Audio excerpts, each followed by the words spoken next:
Our first presenters, I'm very proud to introduce them.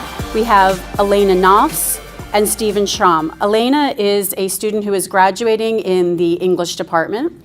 And Schrom is a former student who was a minor in our program who is now completing his master's in social work at Ramapo College.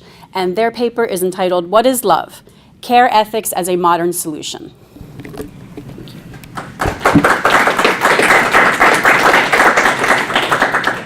Okay, so thank you all for coming out.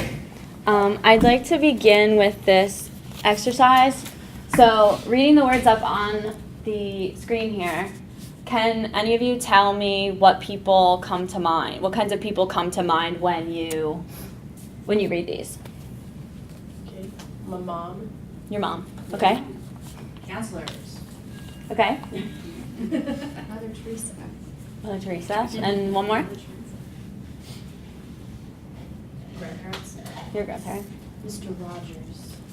Okay, Mr. Rogers. Okay, so the one common theme that most of these have are that they're women.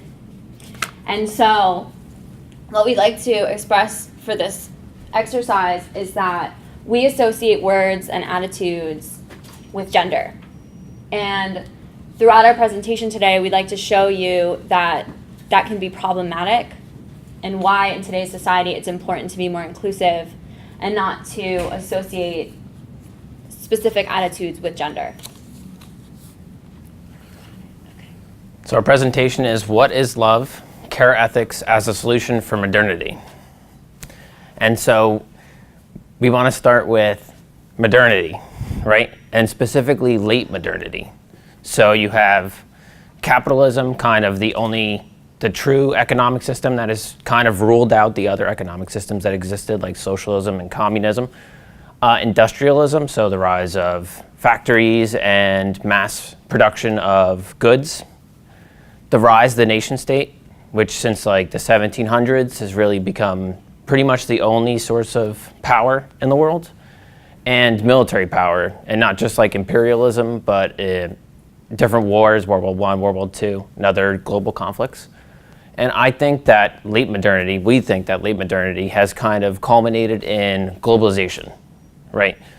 And there's two basic forms of globalization, political and economic.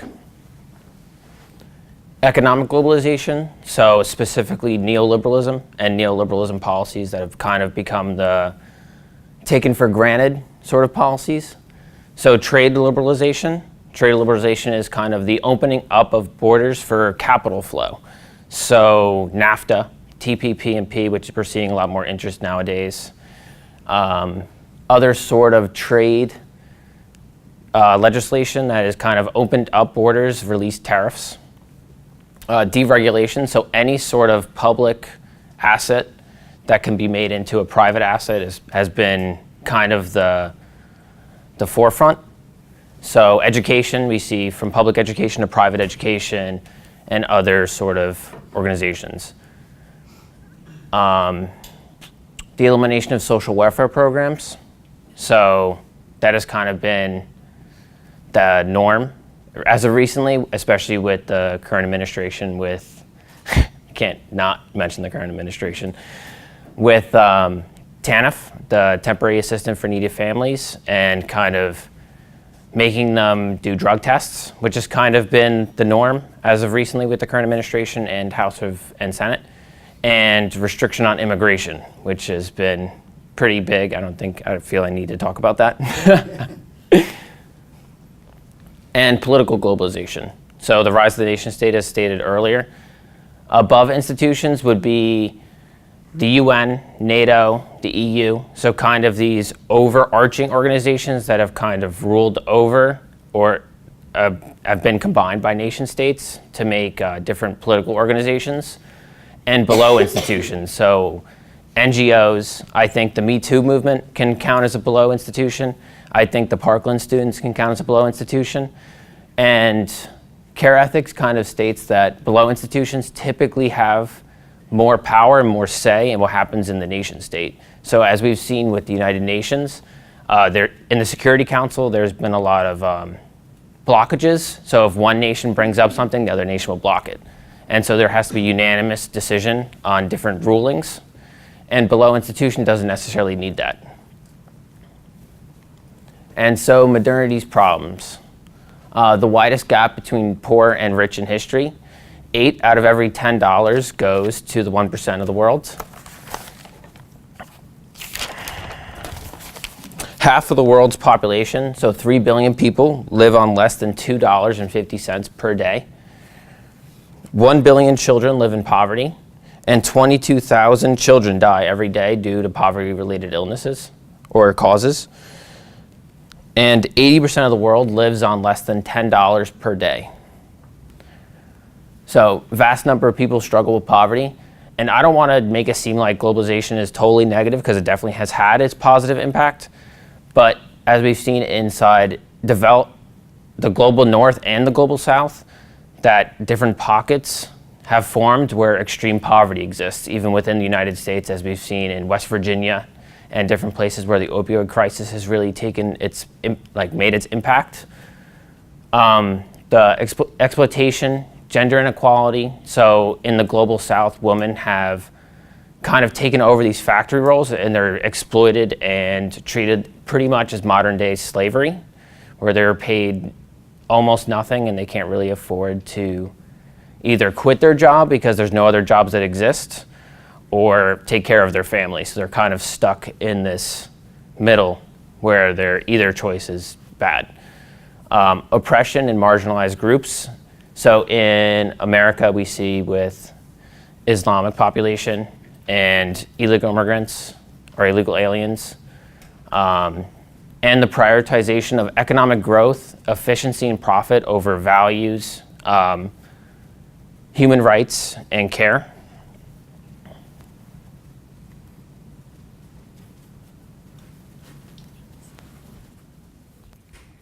Okay, so of course, it's really important to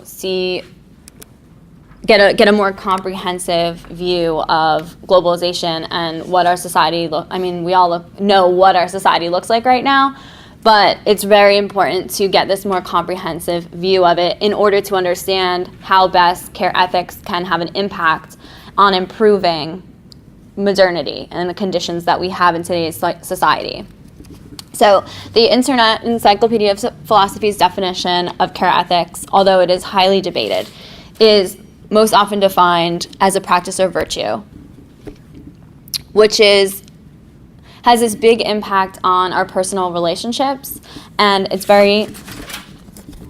of course, it places a big emphasis on what Marilyn Friedman calls something that is plausibly understood as a symbolically feminine approach. And what we try to argue is that ethics of care is not something that has to be solely, believed by women. It's something that everyone has to share in order for all of us to create these personal relationships with others and have a better understanding of how we can all work together to make the world a better place. So Chonto Fisher also describes care as a practice and extending beyond those domestic private spheres. So in the past, the home has been a domestic private sphere, and outside the home, the workforce has been a very public, non-domestic for men, really, and this binary exists, which is problematic when we start to realize that there are many problems in society which stem from this very polarized view that we have of gender. And so it's something that we have to see as a practice of taking responsibility for other people. And although it is debated between care ethicists, and it's difficult for people to pin down exactly what care means, it's important to see that it is no longer solely a private, intimate practice. It's becoming aimed at caregiving activity. And that is a way in which we can take lessons from this ethic and be able to improve the conditions that we live in. So essentially, spreading this responsibility of care can change how people of the world view themselves and others. We will be more compassionate, we will be more understanding, and overall, it can move to make progress to alleviate tensions that we face in today's hostile, volatile society. Sarah Ruddick has beliefs on maternal thinking, which can be contested, of course, because of the negative stigma of feminism today. But we have to push towards the larger belief of understanding that it isn't something that's a gender issue, it's a humanity issue.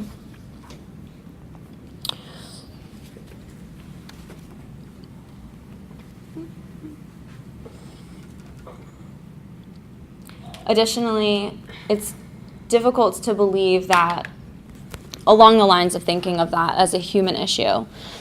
People believe that women are so similar that we shouldn't celebrate their differences, but I think that that's not a gendered issue either, because we should be celebrating people's differences as a whole, and only when we are able to understand and celebrate those differences that we all share or that we don't share, then we will be able to find a common perspective. But instead of that common perspective being used against us, we will be able to celebrate the differences and be able to understand that we can all find common ground. So the ways in which we can apply care ethics to today's society allows us to see that it's not solely an ideology that targets women, but all people, and if we can come together as a world, we can connect on this emotional level. That will bridge gaps, raise bridges, and forge connections while building peaceful dialogues. So the relational view of the self is kind of this underlying foundation to care ethics, and it's kind of in opposition to what's called the unencumbered self, which is this idea that the individual is this free choosing self that isn't bound by any cultural or historical context. So care ethics states that you are born into a certain context, you're born into a certain culture at a certain time, place, in a certain environment, and then that impacts your behavior. So understanding how other people in the world react to their own historical context and their cultural heritage can help us empathize with them and also understand and take care of them and relate to them in a better way. And care ethics calls us to maintain and repair our world, so not taking advantage of the natural resources and each other, and helping and repairing whatever we take and break. It also allows us to see ourselves in conjunction with the rest of the world. So to be able to really, and I think that it's something that I've learned a lot from traveling, is that when you travel, you're able to place yourself in the greater context of what the world looks like. And so you're able to learn about different people and see different places and be able to kind of be more compassionate to people because you've seen the differences and you're able to celebrate that. And so to see ourselves and our place in this world allows us to see how we relate to the rest of all of us, the rest of the world, and to give us more empathy and to be able to think more about how other people feel versus, being so selfish all the time. Not that everybody's selfish, but we can be.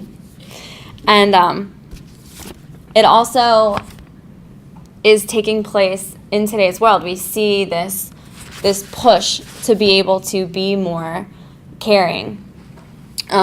Just the other day, we were talking about how Pope Francis just released a document which talks about how we can make progress in compassion and being more understanding to people who are suffering, who are starving, who are marginalized. And he definitely gets a lot of flack for his progressive views, but he's such an icon that I think that if he is able to understand this ethic and he's able to kind of personify that, then we all can take a lesson from, the modern day pushes for this. And it's obviously super important, especially because if he can see it, why can't the rest of us see it?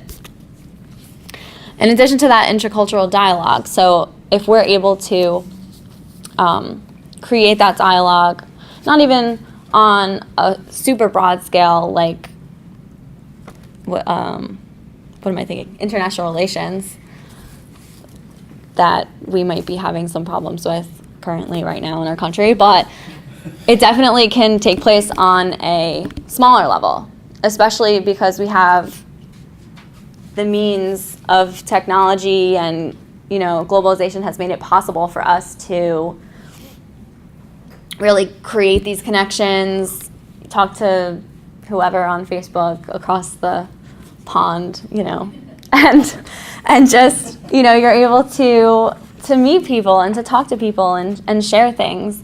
And I think that that's just a small scale of what we can really do to make changes in today's society. Yep. Yeah. And that's it. Thank you.